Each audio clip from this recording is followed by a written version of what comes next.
శాంతి. ఈరోజు 16/1/26 జనవరి 16వ తేదీ బాబా యొక్క సాకార రూపంలోని మధురమైన మహావాక్యాల్ని విందాము. మధురమైన పిల్లలు, మీరు ఏ కర్మలు చేసినా వాటికి ఫలం తప్పకుండా లభిస్తుంది. నిష్కామ సేవను కేవలం ఒక్క తండ్రి మాత్రమే చేస్తారు. మీరు ఏ కర్మలు చేసినా వాటికి ఫలం తప్పకుండా లభిస్తుంది. నిష్కామ సేవను కేవలం ఒక్క తండ్రి మాత్రమే చేస్తారు. ఈరోజు ప్రశ్న: ఈ క్లాస్ చాలా అద్భుతమైంది, అది ఎలా? ఇక్కడ చేయవలసిన ముఖ్యమైన శ్రమ ఏంటి? ఎలా ఇది అద్భుతము? ఏం శ్రమ చేయాలి? జవాబు: చిన్నపిల్లలు, వృద్ధులు కూడా కలిసి కూర్చొనే క్లాస్ ఇది ఒకటే. ఈ క్లాస్ ఎంత అద్భుతమైందంటే ఇక్కడ అహల్యలు, నడుం వంగిపోయిన వారు, సాధువులు కూడా ఇక్కడికి వచ్చి కూర్చొనే రోజు వస్తుంది. ఇక్కడ చేయవలసిన ముఖ్యమైన శ్రమ స్మృతియే. స్మృతి ద్వారానే ఆత్మ మరియు శరీరం యొక్క నేచర్ క్యూర్ జరుగుతుంది. కానీ స్మృతి కొరకు కూడా జ్ఞానం కావాలి. ఈరోజు పాట: రాత్రి ప్రయాణికుడా అలసిపోకు, రాత్కే రాహి థకుమత్ జానా, సుబహ్ మంజిల్ దూర్ నహీ హై. ఓం శాంతి. మధురాతి మధురమైన పిల్లలు గీతాన్ని విన్నారు. ఆత్మిక తండ్రి ఆత్మిక పిల్లలకు దీని అర్థాన్ని కూడా వివరిస్తారు. గీత లేక శాస్త్రాలు మొదలైనవి తయారు చేసేవారికి వీటి అర్థం తెలియదు. ఇదే ఆశ్చర్యము. ప్రతి విషయపు అనర్థాన్ని వారే వెలికి తీస్తారు. ఆత్మిక తండ్రి ఎవరైతే జ్ఞాన సాగరునిగా, పతిత పావనునిగా ఉన్నారో వారే కూర్చొని దీని అర్థాన్ని తెలియచేస్తారు. రాజయోగాన్ని కూడా తండ్రియే నేర్పిస్తారు. ఇప్పుడు మళ్ళీ రాజాదిరాజులుగా తయారు చేస్తున్నారు. ఇతర ఏ స్కూళ్లలోనూ మేము మళ్ళీ బారిస్టర్గా అవుతాము అని అనరు. మళ్ళీ అన్న పదాన్ని వాడటం ఎవరికీ రాదు. మేము 5000 సంవత్సరాల క్రితం వలె మళ్ళీ అనంతమైన తండ్రి నుండి చదువుకుంటున్నాము అని మీరంటారు. ఈ వినాశనం కూడా తప్పకుండా జరగనున్నది. ఎన్నో పెద్ద పెద్ద బాంబులను తయారు చేస్తూ ఉంటారు. ఎంతో శక్తివంతమైనవి తయారు చేస్తారు. వాటిని దాచుకునేందుకైతే తయారు చేయరు కదా. ఈ వినాశనం కూడా శుభకార్యం కొరకే కదా. పిల్లలైన మీరు భయపడవలసిన అవసరమే లేదు. ఇది కళ్యాణకారి యుద్ధము. తండ్రి కళ్యాణం కొరకే వచ్చారు. తండ్రి వచ్చి బ్రహ్మ ద్వారా స్థాపనను, శంకరుని ద్వారా వినాశనపు కర్తవ్యాన్ని చేయిస్తారని కూడా అంటారు. ఈ బాంబులు మొదలైనవన్నీ వినాశనం కొరకే ఉన్నాయి. వీటికన్నా పెద్దవి ఇంకేమీ లేవు. అలాగే వీటితో పాటు ప్రకృతి వైపరీత్యాలు కూడా జరుగుతాయి, న్యాచురల్ కెలామిటీస్. వాటిని ఈశ్వరీయ వైపరీత్యాలు అంటే గాడ్లీ కెలామిటీస్ అని అనరు. ఈ ప్రాకృతిక ఆపదలు డ్రామాలో రచింపబడి ఉన్నాయి. ఇది కొత్త విషయమేమీ కాదు. ఎన్నో పెద్ద పెద్ద బాంబులను తయారు చేస్తూ ఉంటారు. మేం నగరాలనే అంతం చేసేస్తాము అని అంటారు. జపాన్ యుద్ధంలో ఏ బాంబులనైతే ఉపయోగించారో అవి చాలా చిన్నవి. రెండో ప్రపంచ యుద్ధంలో ఏవైతే ఉపయోగించారో ఆ బాంబులు చాలా చిన్నవి, హిరోషిమా, నాగసాకి పైన అంటున్నారు. ఇప్పుడైతే ఇంకా ఎంతో పెద్ద పెద్ద బాంబులను తయారు చేశారు. ఎప్పుడైతే ఎక్కువ కష్టాల్లో చిక్కుకుపోతారో, ఎప్పుడైతే ఇక సహించలేరో అప్పుడు ఇక బాంబులను మొదలు పెడతారు. ఎంతగా నష్టం వాటిల్లుతుంది. వారు కూడా ట్రయల్ వేసి చూస్తున్నారు. కోటాను కోట్లు అందుకు ఖర్చు పెడతారు. అవి తయారు చేసే వారి జీతాలు కూడా ఎంతో ఉంటాయి. కావున పిల్లలైన మీకు ఎంతో సంతోషం ఉండాలి. పాత ప్రపంచమే వినాశనం అవుతుంది. పిల్లలైన మీరు కొత్త ప్రపంచం కొరకు పురుషార్థం చేస్తున్నారు. పాత ప్రపంచం తప్పకుండా అంతమవ్వనున్నదని వివేకం కూడా చెబుతుంది. కలియుగంలో ఏముంటుందో, సత్యుగంలో ఏముంటుందో పిల్లలు అర్థం చేసుకుంటారు. ఇప్పుడు మీరు సంగమంలో నిల్చున్నారు. సత్యుగంలో ఇంతమంది మనుష్యులు ఉండరని కూడా మీకు తెలుసు. కావున వీటన్నింటి వినాశనము జరుగుతుంది. ఈ ప్రాకృతిక ఆపదలు కల్పపూర్వం కూడా జరిగాయి. పాత ప్రపంచం కూడా తప్పకుండా అంతం అవ్వవలసిందే. ఇటువంటి ప్రకృతి వైపరీత్యాలు ఎన్నో జరుగుతూ వచ్చాయి. కానీ అవి స్వల్ప రీతిలోనే జరుగుతున్నాయి. ఇప్పుడిక ఈ పాత ప్రపంచం మొత్తం అంతం అవ్వనున్నది. పిల్లలైన మీకు ఎంతో సంతోషం ఉండాలి. ఆత్మిక పిల్లలమైన మనకు పరంపిత పరమాత్మ కూర్చొని అర్థం చేయిస్తున్నారు. ఈ వినాశనం మీ కొరకే జరుగుతోంది. రుద్రజ్ఞాన యజ్ఞం నుండి వినాశ జ్వాల ప్రజ్వలితమైంది అన్న గాయనం ఉంది. గీతలో కొన్ని విషయాలున్నాయి. వాటి అర్థం చాలా బాగుంది. కానీ అది ఎవరు అర్థం చేసుకోరు. వారు శాంతిని కోరుకుంటూ ఉంటారు. త్వరగా వినాశనం జరిగితే మేము వెళ్ళి సుఖవంతులుగా అవుతాము అని మీరంటారు. ఎప్పుడైతే సతోప్రధానులుగా అవుతారో అప్పుడే సుఖవంతులుగా అవుతారని బాబా అంటారు. బాబా అనేక రకాలైన పాయింట్లను చెబుతూ ఉంటారు. అవి కొందరి బుద్ధిలో బాగా కూర్చుంటాయి, కొందరి బుద్ధిలో తక్కువగా కూర్చుంటాయి. ముసలి మాతలు మేము శివబాబాను స్మృతి చేయాలి, అదే చాలు అని భావిస్తారు. బుద్ధి జడ్జడీభూతమైపోయింది. స్వయాన్ని ఆత్మగా భావిస్తూ తండ్రిని స్మృతి చేయండి అని వారి కొరకు అర్థం చేయించబడుతుంది. అయినా వారసత్వాన్ని అయితే పొందుతారు. తోడుగా ఉంటారు. ప్రదర్శనలోకి అందరూ వస్తారు. అజామిలుల వంటి పాపాత్ములు, గణికలు మొదలైన వారందరి ఉద్ధరణ జరగనున్నది. పాకివారు కూడా మంచి బట్టలు వేసుకొని వచ్చేస్తారు. గాంధీజీ అంటరాని వారిని కూడా ఫ్రీ చేసేశారు. వారు కలిసి భోజనం కూడా చేస్తారు. బాబా అయితే అవరోధించరు. వీరి ఉద్ధరణను కూడా చేయవలసిందేనని భావిస్తారు. వారు చేసే పనులతో ఎటువంటి సంబంధము లేదు.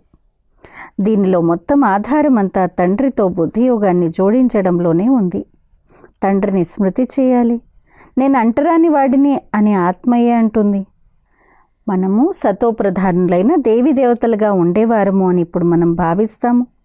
మళ్ళీ పునర్జన్మలు తీసుకుంటూ చివరిలోకి వచ్చి పతితులుగా అయ్యాము. ఇప్పుడు మళ్ళీ ఆత్మనైన నేను పావనంగా అవ్వాలి. సింధ్ రాష్ట్రంలో ఉన్నప్పుడు ఒక ఆటవిక జాతి స్త్రీ వచ్చేది. తాను సాక్షాత్కారంలోకి వెళ్ళేది అని మీకు తెలుసు. తాను పరిగెత్తుకుంటూ వచ్చి కలుసుకునేది. తనలో కూడా ఆత్మయే ఉంది కదా అని అర్థం చేయించబడుతుంది. తన తండ్రి నుండి వారసత్వాన్ని తీసుకునే హక్కు ఆత్మకుంది కదా. తనను జ్ఞానం తీసుకోనివ్వమని తన ఇంటి వారికి చెప్పారు. కానీ మా వంశంలో గొడవ జరిగిపోతుంది అని వారు అన్నారు. భయంతో తనను తీసుకువెళ్ళిపోయారు. మీ వద్దకు కూడా వస్తారు. మీరు ఎవరిని కాదనడానికి వీల్లేదు. అబలలు, గణికలు, ఆటవికులు, సాధువులు మొదలైన వారందరి ఉద్ధరణ చేస్తారు అన్న గాయనం ఉంది. సాధువుల నుండి బోయవారి వరకు అందరినీ ఉద్ధరిస్తారు. బోయవారి రేగుపళ్లను తిన్నట్లుగా గాయనం ఉంది.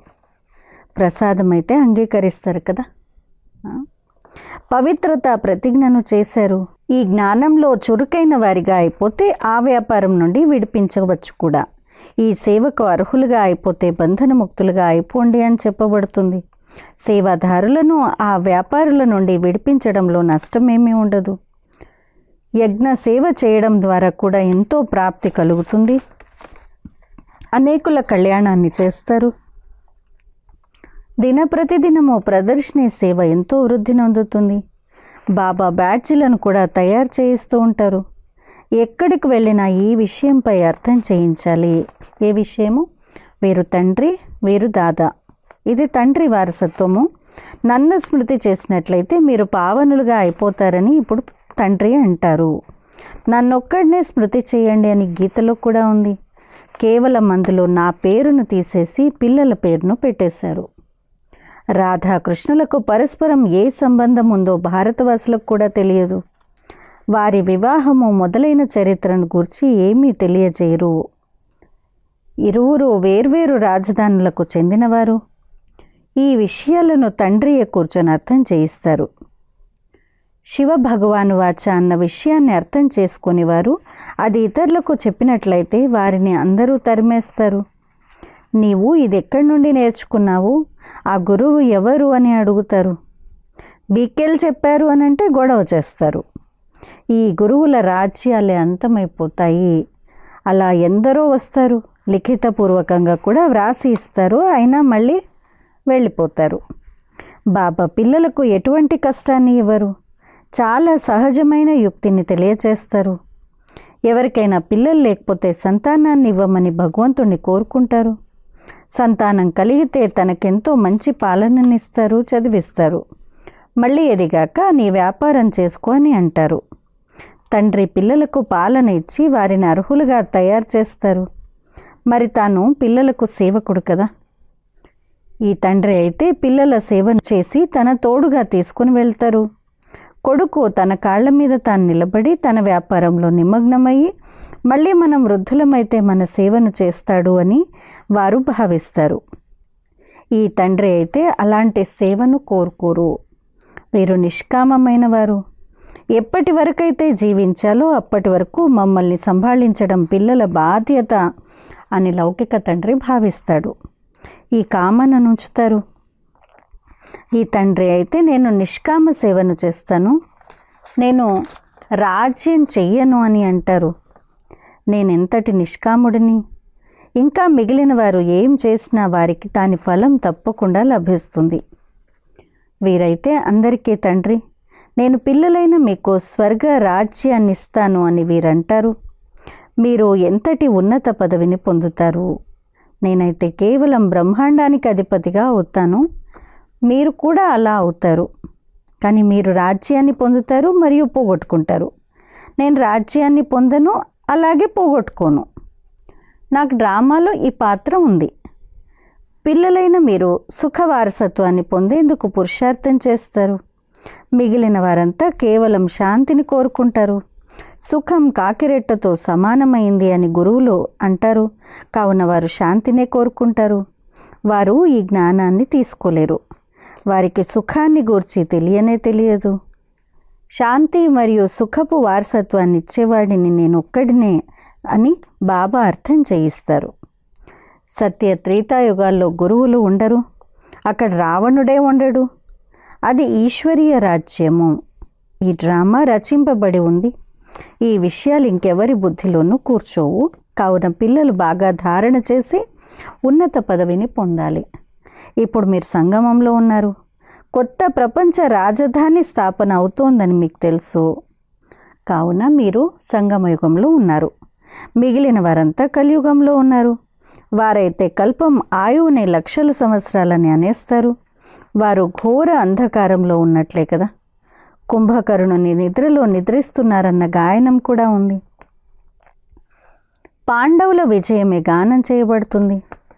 మీరు బ్రాహ్మణులు. యజ్ఞాన్ని బ్రాహ్మణులే రచిస్తారు. ఇది అన్నింటికన్నా పెద్ద అనంతమైన భారీ ఈశ్వరీయ రుద్ర యజ్ఞము. అన్నింటికన్నా పెద్ద అనంతమైన భారీ ఈశ్వరీయ రుద్ర యజ్ఞము. ఆ హద్దులోని యజ్ఞాలు అనేక రకాలుగా ఉంటాయి. ఈ రుద్ర యజ్ఞం ఒకేసారి జరుగుతుంది. సత్య త్రేతాయుగాల్లో మళ్ళీ ఇంకే యజ్ఞము ఉండదు. ఎందుకంటే అక్కడ ఎటువంటి ఆపద మొదలైన వాటి విషయము ఉండదు. అవన్నీ హద్దులోని యజ్ఞాలు. ఇది అనంతమైన యజ్ఞము. ఇది అనంతమైన తండ్రిచే రచింపబడిన యజ్ఞము. ఇందులో అనంతమైన ఆహుతులు వేయబడతాయి. మళ్ళీ అర్ధకల్పం ఇంకెటువంటి యజ్ఞము ఉండదు. అక్కడ రావణ రాజ్యమే ఉండదు. రావణ రాజ్యం ప్రారంభం అవ్వటంతో ఇవన్నీ ప్రారంభమవుతాయి. అనంతమైన యజ్ఞం ఒకేసారి జరుగుతుంది.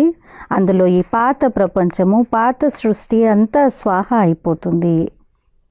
ఇది అనంతమైన రుద్రజ్ఞాన యజ్ఞము. ఇందులో ముఖ్యమైనవి జ్ఞానము మరియు యోగం విషయాలు. యోగము అనగా స్మృతి. స్మృతి అన్న పదం చాలా మధురమైంది. యోగము అన్న పదం సామాన్యమైపోయింది. యోగం అర్థాన్ని ఎవరు అర్థం చేసుకోరు. యోగము అనగా తండ్రిని స్మృతి చేయడము అని మీరు అర్థం చేయించవచ్చు. తండ్రి మీరు మాకు అనంతమైన వారసత్వాన్ని ఇస్తారు అని అంటారు. బాబా మీరు మళ్ళీ వచ్చారు, మేము మిమ్మల్ని మర్చిపోయాము, మీరు మాకు రాజ్యాధికారాన్ని ఇచ్చారు, ఇప్పుడు మళ్ళీ వచ్చి కలుసుకున్నారు, ఇప్పుడు మేము ఇక మీ శ్రీమతంపై తప్పకుండా నడుస్తాము అని ఆత్మ అంటుంది. ఇలా లోపల మీతో మీరు మాట్లాడుకుంటూ ఉండాలి.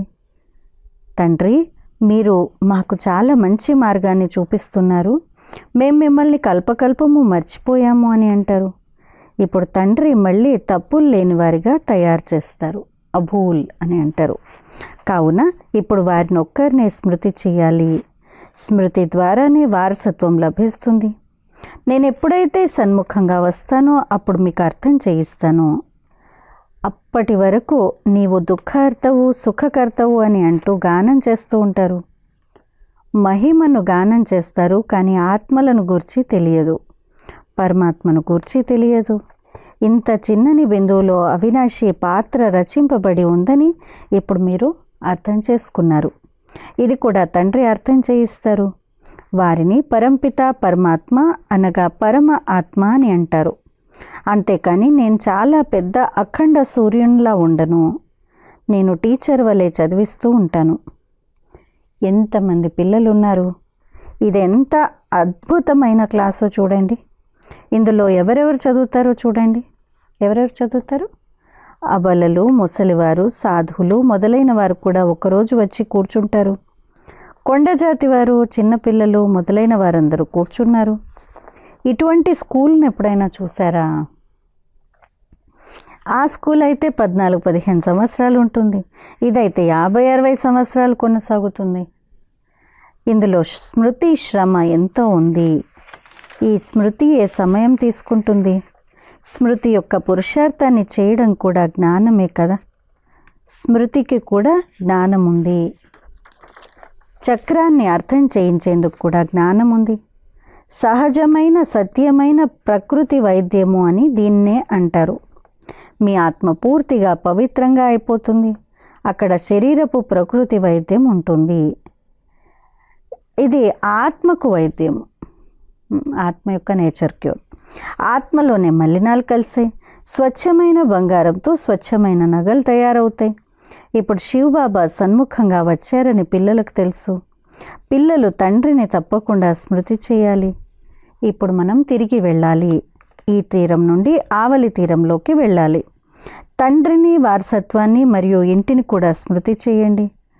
అది మధురమైన నిశ్శబ్ద ధామము. అశాంతి వల్లనే దుఃఖం కలుగుతుంది. శాంతితో సుఖం లభిస్తుంది. సత్యుగంలో సుఖము, శాంతి, సంపద అన్నీ ఉంటాయి. అక్కడ యుద్ధాలు, పోట్లాటలు మొదలైన వాటి విషయమే ఉండదు. మేము సతోప్రధానులుగా స్వచ్ఛమైన బంగారంలా అవ్వాలి అన్న చింత ఏ పిల్లలకు ఉండాలి. స్వచ్ఛమైన బంగారంలా అవ్వాలి, అప్పుడే ఉన్నత పదవిని పొందుతాము. ఈ ఆత్మకు ఈ ఆత్మిక భోజనం లభిస్తుంది. ఈరోజు ఏ ముఖ్యమైన పాయింట్లను విన్నాము అని దీన్ని మళ్ళీ నెమరు వేయాలి. యాత్రలు 2 రకాలైనవి. ఒకటి ఆత్మిక యాత్ర, ఇంకొకటి దైహిక యాత్ర. ఇది కూడా అర్థం చేయించబడ్డది. ఈ ఆత్మిక యాత్రయే ఉపయోగపడుతుంది. భగవాను వాచ మన్మనాభవ. अच्छा मीठे मीठे सिकिलदे बच्चों प्रति माता पिता बाप दादा का याद प्यार और गुड मॉर्निंग. रूहानी बाप की रूहानी बच्चों को नमस्ते. हम रूहानी बच्चों की रूहानी माता पिता बाप दादा को याद प्यार गुड मॉर्निंग और नमस्ते. ధారణ కొరకు ముఖ్య సారము. మొదటి పాయింట్, ఈ వినాశనం కూడా శుభకార్యం కొరకే జరుగుతుంది, కావున భయపడకూడదు.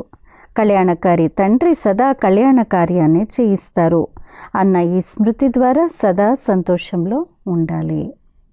2, సతోప్రధానమైన స్వచ్ఛమైన బంగారంగా అయి ఉన్నత పదవిని పొందాలి అన్న ఒక్క చింతనే సదా ఉంచుకోవాలి. ఆత్మిక భోజనం ఏదైతే లభిస్తుందో దాన్ని నెమరు వేయాలి. ఈరోజు వరదానము సిద్ధి స్వరూప భవ. స్వయాన్ని బాధ్యతాయుతంగా భావిస్తూ ప్రతి కర్మను యథార్థ రీతిలో చేసే సంపూర్ణ సిద్ధి స్వరూప భవ. స్వయాన్ని బాధ్యతాయుతంగా భావిస్తూ ప్రతి కర్మను యథార్థ రీతితో చేసే సంపూర్ణ సిద్ధి స్వరూప భవ.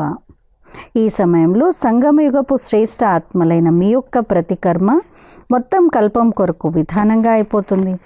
కావున స్వయాన్ని విధానపు రచయితగా భావిస్తూ ప్రతి కర్మను చేయండి. దీని ద్వారా నిర్లక్ష్యం స్వతహాగా సమాప్తమైపోతుంది. సంగమయుగంలో మనం విధాన రచయితలము, బాధ్యతాయుతమైన ఆత్మలము. ఈ నిశ్చయంతో ప్రతి కర్మను చేసినట్లయితే యథార్థ విధి ద్వారా చేసిన కర్మల సంపూర్ణ సిద్ధి తప్పక లభించి తీరుతుంది. స్లోగన్: సర్వశక్తివంతుడైన తండ్రి తోడుగా ఉన్నట్లయితే మాయ పేపర్ టైగర్లా అయిపోతుంది. సర్వశక్తివంతుడైన తండ్రి తోడుగా ఉన్నట్లయితే మాయ పేపర్ టైగర్లా అయిపోతుంది. అచ్చా, అవ్యక్త ప్రేరణ: ఈ అవ్యక్త మాసంలో బంధనముక్తులుగా ఉంటూ జీవన్ముక్త స్థితిని అనుభవం చేసుకోండి. సదా జీవన్ముక్తులుగా ఉండేందుకు సహజ సాధనము నేను మరియు నా బాబా. ఎందుకంటే నాది నాది అన్నదే బంధనము. నా బాబా అని అనుకున్నప్పుడు నావి అన్నవన్నీ సమాప్తమైపోతాయి. ఒక్క నాదిలో నావి నావి అన్నవన్నీ సమాప్తమైపోయినట్లయితే బంధనముక్తులుగా అయిపోతారు. కనుక బ్రాహ్మణులమైన మేము జీవన్ముక్త ఆత్మలము అన్నదాన్ని గుర్తుంచుకోవాలి. అచ్చా, అవ్యక్త మాసం యొక్క ప్రత్యేక పురుషార్థంలో భాగంగా ఈరోజు స్వమానము: నేను బ్రహ్మబాబా సమానంగా సర్వబంధనాలతో ముక్తుడను మరియు జీవన్ముక్త ఆత్మను. ఈరోజు యోగాభ్యాసము: मैं आत्मा बाबा के साथ सर्व संबंधों का अनुभव करते हुए हद के मैं और मेरेपन से मुक्त सदा जीवन मुक्त स्थिति का अनुभव कर रही हूँ. నేను ఆత్మను బాబా యొక్క తోడుగా సర్వ సంబంధాల యొక్క అనుభవాన్ని చేస్తూ హద్దు యొక్క నేను మరియు నాది అనే వాటిల నుండి ముక్తుడిగా సదా జీవన్ముక్త స్థితిని అనుభవం చేస్తున్నాను. ఈరోజు ధారణ: हद के मैं और मेरेपन के बंधनों से मुक्त आत्मा हूँ, इसका अभ्यास करना. హద్దు యొక్క నేను మరియు నాది నాతనం ఏదైతే ఉందో, హద్దు యొక్క నేను మరియు నాతనం యొక్క బంధనాల నుండి ముక్తుడైన ఆత్మను దీని అభ్యాసం చేయాలి. ఎలా ఉంటారు? హద్దు యొక్క నేను నాది నాతనము వీటి నుంచి దూరంగా ఉన్నటువంటి ఆత్మ, ముక్తుడిగా ఉండే ఆత్మ ఎలా ఉంటారు అనేటువంటి ఈ అనుభవాన్ని ఈరోజు చేద్దాం. అచ్చా, ఓం శాంతి.